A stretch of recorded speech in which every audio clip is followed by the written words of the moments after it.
kakain tayo ng niyog at tayo ay magugulay ng pagulong. Pagulong o sigarilyas. Ginawit tayo ito dyan sa tapat, sa harapan. Ayan ay ating pagulong. Galing sa ref, andito ako sa kabilang bahay. Sa kabilang bahay ako magluluto. Ayan, o yan. O dami nga naman, o. Ayan. Maluluma na siya. Pero ano pa, okay pa siya, o.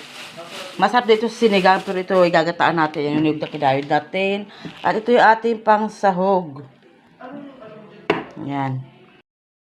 Ito na yung ating sigarilyas, o. Sigarilyas o pagulong.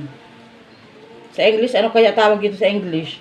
Rolling, Rolling vegetable.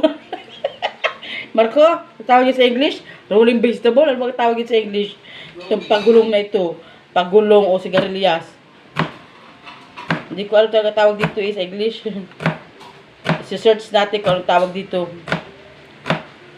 Gagataan natin ito. Ganda lang naman ang hiwa-hiwa nito, oh. Yan, maliit lang, maliit. Hindi kailangan malaki. Lablabuhin natin ito. Ito yung ating gulay na pagulong. Siya, iniluto ko siya sa pangalawang gata. At naglagay ako ng liputok. Yung liputok na kunti-kunti lang talaga.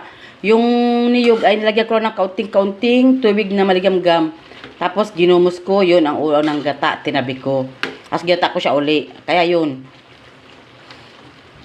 Niluto ko siya sa pangalawang gata at nilagay ko na din yung liputok. Ayan. Sardinas na yung nilawak natin. Ayan, oh. At lagyan natin ng 2 pirasong siling laraw.